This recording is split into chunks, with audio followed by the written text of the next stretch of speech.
being there for some like key moments.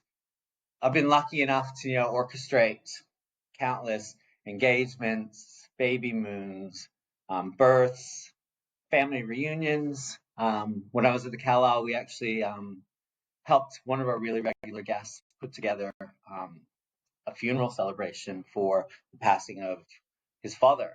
So I don't know, I felt really lucky to be on the sidelines of some key moments in people's lives. Hello, my name is Renae Leith-Manos. Welcome to this podcast, Where to From Here, featuring conversations about luxury travel and how it's changing in every pocket of the globe.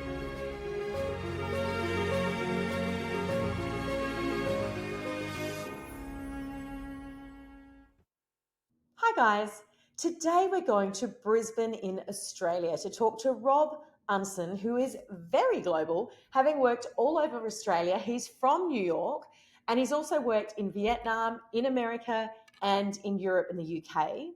He is a 5-star luxury hotel guru as far as I'm concerned, and he was at the helm of Brisbane's very lauded Calile Hotel for 4 years, and during that time the property was named number 12 in the world on the world's 50 best hotels list and received so many different awards and also worldwide recognition.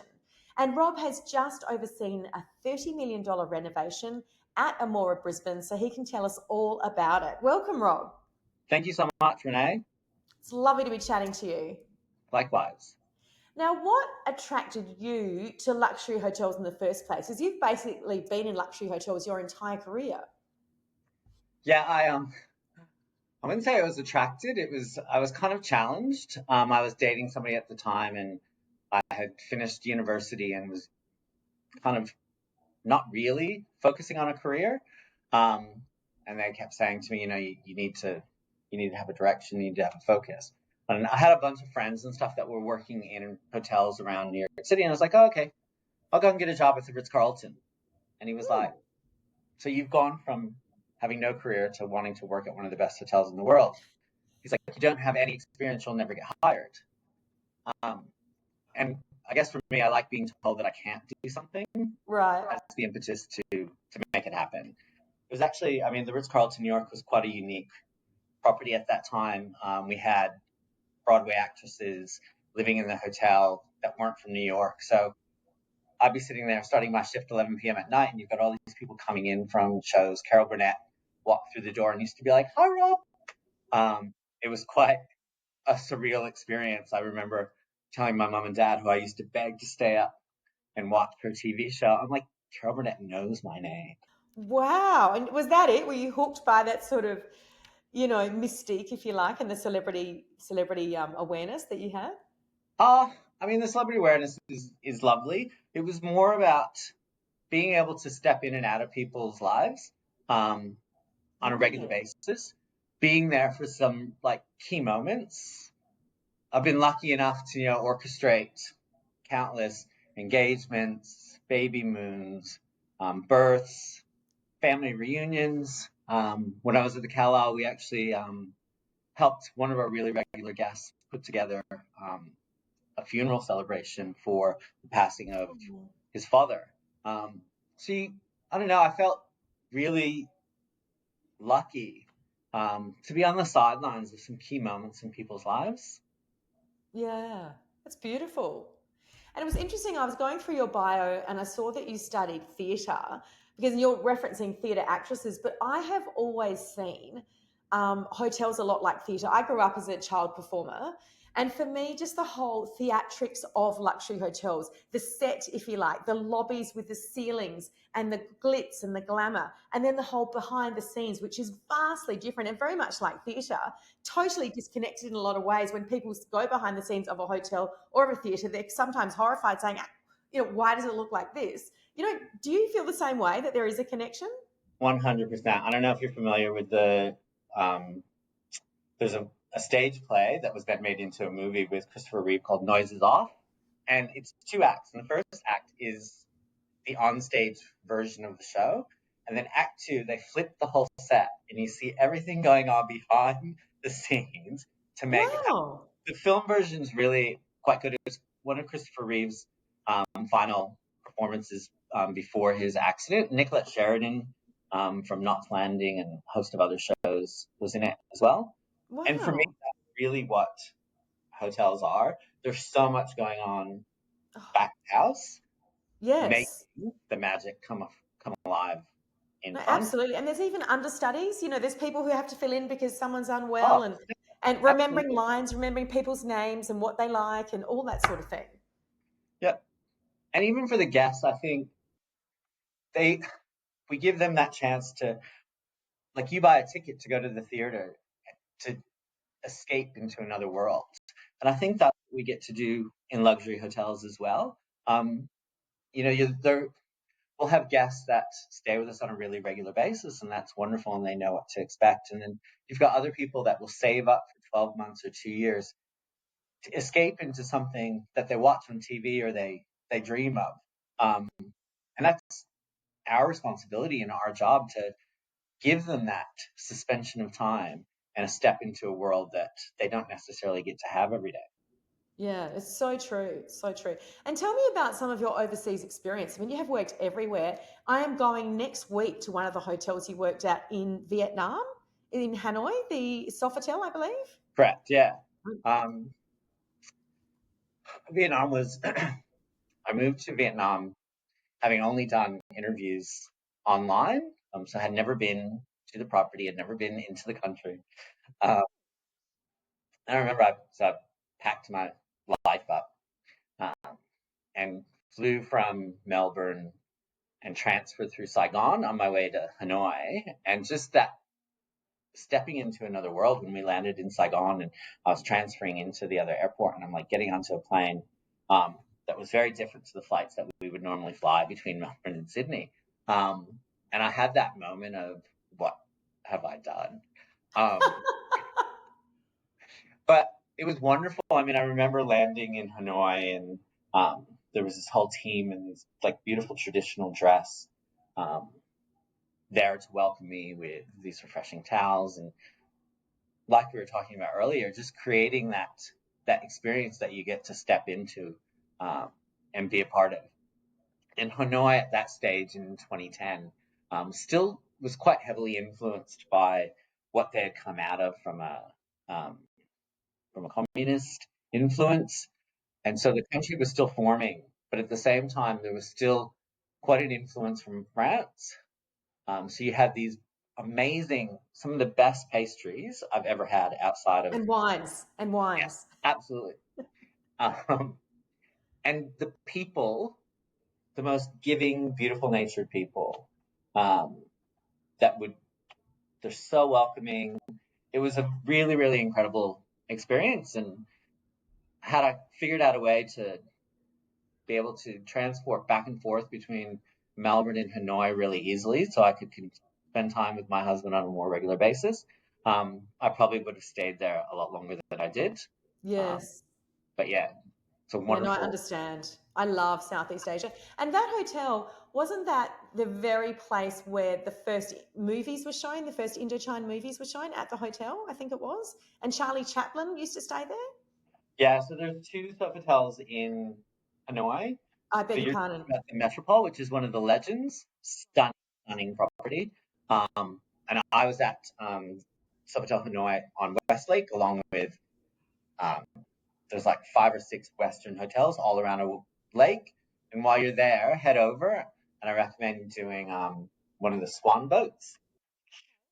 And there are these boats that you get into, and it's like almost like the pedal group bikes that you can do in Italy and South France and stuff. But you're on this lake, and there's hundreds of them, and it's quite an interesting thing. Like I remember doing it, and then, but at the same time, young love. That was a real traditional first date kind of thing because people were able to have time on their own without Right. their parents, and not to do anything untoward, but just to have that moment Space. with one another. And it's beautiful. Romantic. Absolutely. And where else overseas, really made an impression on you that you worked? starting out at the Ritz-Carlton New York kind of set, um, The bar very high. it really did. And Yeah. I guess I didn't realize how fortunate I was until I started stepping out into other cities and other properties. And I probably didn't touch on a similar thing maybe until when I was at Sofitel at Werribee Park, which was the old mansion hotel, the Churnside Mansion in Victoria. It's part of the National Rose Garden, the Equestrian Centre. But in 2005 to 2009, just before I went to Vietnam, it was under the Accor management, and it got Wow. rebranded as Sofitel. Yes. Um, and I got brought in to actually I'd taken a sidestep out of hotels and did spa for a while. And so I got brought in to actually launch the spa into Australia via that property.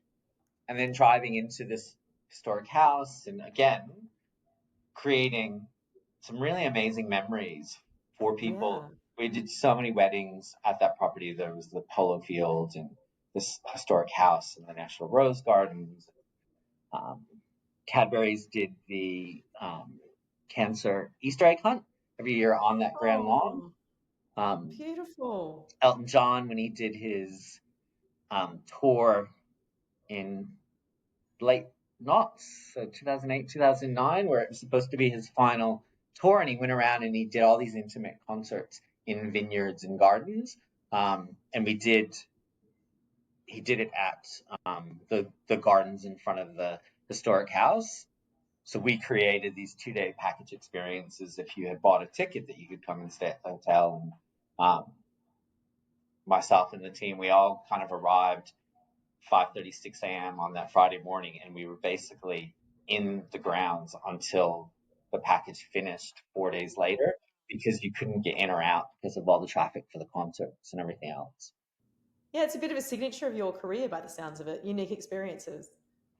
Yeah, and I guess led me into the great experience that I had for those 4 years here in Brisbane, of all places, at the Calile. Talk me through that because I know in other interviews you've called yourself a change maker. And I mean, that's evident at the Calile because to be fair, you really put Brisbane on the map with what you did with that hotel and certainly redefined Australian luxury hotels. So that's not a small thing to do. And it's not a small statement that I've made, but it's 100% correct. How did you do that? Look, I'd love to say that it was me, but it really was this amazing collaboration. So you had this passionate family that were behind the development and set on property as the owners, and then working harmoniously with TFE as the management company. And then the precinct itself, you've got some great restaurateurs and bar owners, and then some of the best fashion houses in and I was around about to Australia. say, even as a retail precinct with that big Mecca store and the fashion, it's, you know, as a woman, you just want to be there. Yeah. Um, and so, yeah, it was bringing all those people together and working to create, again, this really unique experience. Um, and people would often come with either massive expectations because of everything that they'd read or seen in the press. Um, and I think what I loved was that they left with those expectations more often than not fully met, but quite surprised that they came expecting the shopping, the restaurants, and they got all of that. But what we were able to do is really deliver this amazing experience, that personal touch, the pulling up onto the drive and every single car door gets touched and opened and every single guest gets welcomed, and it goes from there into the lobby where you've got staff attending to every and any need that you might have. And so 175 rooms, you quite regularly have 250, 300 people moving through that property just as hotel guests, not to mention the restaurants or the beautiful function rooms where I think in 2021 we did 130 weddings um, in that one calendar year, coming out of COVID when there's people Thursday was the new Saturday for weddings in Brisbane. How fantastic. And tell me about Amora then. That's the hotel that you're now running in Brisbane that's just had the $30 million renovation. So what have you got for guests there? Yeah, and I think so 6, 7 months I've been here now. And I've approached it, I guess, and eventually when I got to the Calile, it was, you know, what do we have? What do we need? And how do we get there? Um, and I'm kind of in that same place here at the moment. So we've worked really hard on building and curating the team. So 7, 8 months in, the leadership team that's here now have all probably got less than 12 months of properties. So we've got somebody that's come out of the W, we've got somebody that's come out of Ritz-Carlton, we've got somebody that's worked fine dining in Southeast Asia. We've got somebody that used to work in the Middle East attending to royalty over there. So just bringing the people in that start to understand where we want to go.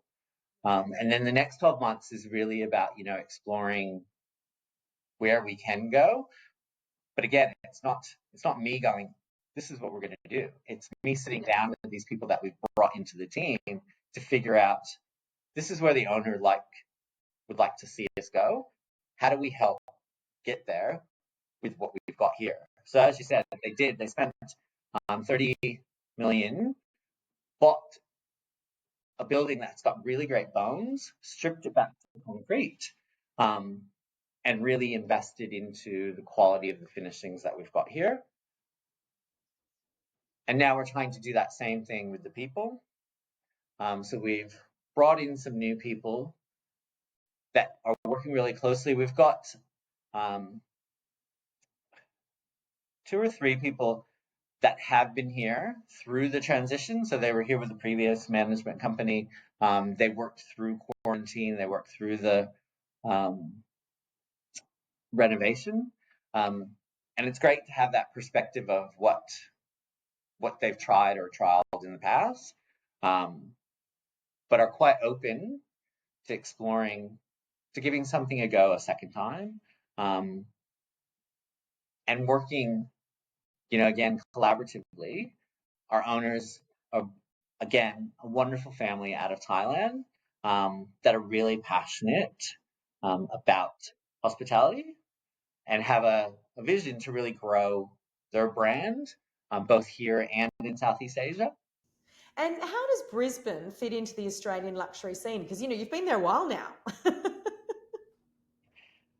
It's interesting. When I moved to Brisbane, I think I'd been here once and it wasn't what it is now. And Yeah. I barely remember. I remember I came up, I was up for a sales call. I stayed at what's now the Sofitel. It was the Sheraton then, and met with a couple travel companies, and then did what most people did, drove up to Noosa, Oh, spent a few days in Noosa. great So part of the really used world. Brisbane as a gateway into those other places. And I think the big change is it's no longer viewed as that gateway; it's its own You're destination. right. You've got, 2023, 2024 top restaurants for Australia named in Brisbane. And as you mentioned, the Calile was named number 12 in 2023 for 50 best. And again, number 1 in Oceania for the 2024 list, and 25 on that list, where a lot of hotels, I think, out of that top 50 from 2023, I was speaking with the owner recently, and I think she said somewhere between 15 and 20 hotels dropped off that list. Um, so it's a real credit to them and the team to retain that positioning. Oh, 100%. 100%. And tell me, when you travel, where do you like to go? And is it in luxury? Um, Sometimes it is. So if I look back, the last big trip I did was 2022. Coming out of not a lot of travel the years before with the pandemic.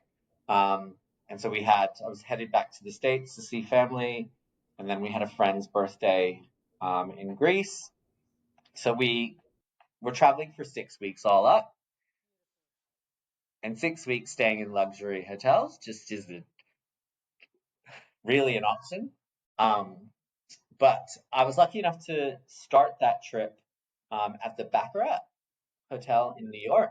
Amazing, amazing property. We had the former GM on the show, Andrew, an Australian. He was the opening, he's now in Thailand, in Phuket. Yeah, and so they're also that's the group that's about to open number 1 Melbourne. Right. How exciting. Yeah, There's very money much coming into the industry in Australia. Absolutely. Yeah.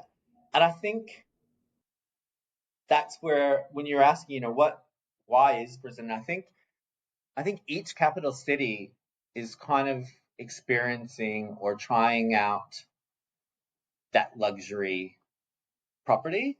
Sydney, it might be, you've got Capella that have set up down there, which is giving Park Hyatt a run for its money. Which is about time, to be fair. I mean, Park Hyatt's been around a lot of years. And Melbourne's got Ritz-Carlton re-entering the Australian market for the first time. Absolutely. Well, thank you for your time. Congratulations again on your recent wedding, and have a beautiful Christmas together. Thanks, Rob. See you in Brisbane. Don't forget to subscribe here and follow us on Instagram and Facebook for regular travel updates. You can also hear our episodes on Spotify and Apple Podcasts.